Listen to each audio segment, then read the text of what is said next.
В края на 2013 година младежката безработица в страната беше около 30%. Сега по данни на Евростат младежката безработица е намаляла до 22%. Други новини от страната.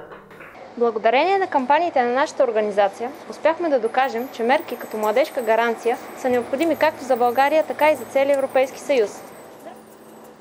Здравей. Ти работиш ли? Не. А знаеш ли какво е младежка гаранция? Гаранция за младежта представлява мярка, която позволява на всеки млад човек на възраст до 25 години да получи възможност за работа. Продължаване на своето образование или стаж в рамките на 4 месеца, след като остане без работа или завърши формално своето образование. А как ще стане това? За младежите, които вече са регистрирани в бюрата по труда, ще бъдат правени предложения за работа до края на 4-тия месец от регистрацията.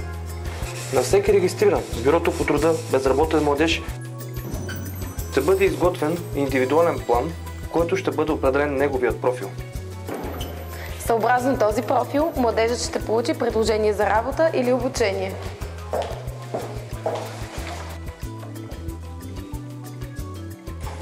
Това, което всеки трябва да направи, за да се възползва от младежката гаранция, е да се регистрира в бюрата по труда, за да получи необходимата информация и възможности за реализация.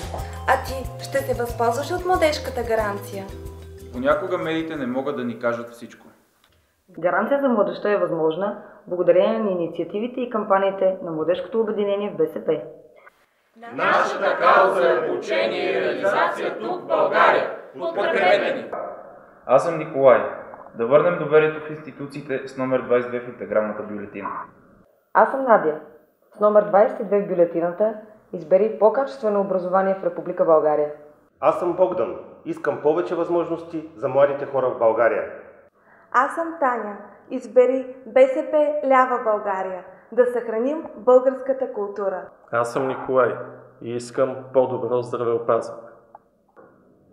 Аз съм Валерия. Избирам да остана в България. Аз съм Людмил от Козлодуй. Избери БСП за развита ядрена енергетика.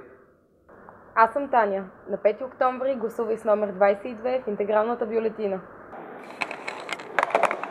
аз съм Стоян. Подкрепете ни с номер 22 в интегралната бюлетина. За достоен живот, справедлива държава. Аз съм Фани и съм за БСП лява България. Коалиция БСП лява България. За достоен живот в справедлива държава. С номер 22 в бюлетината.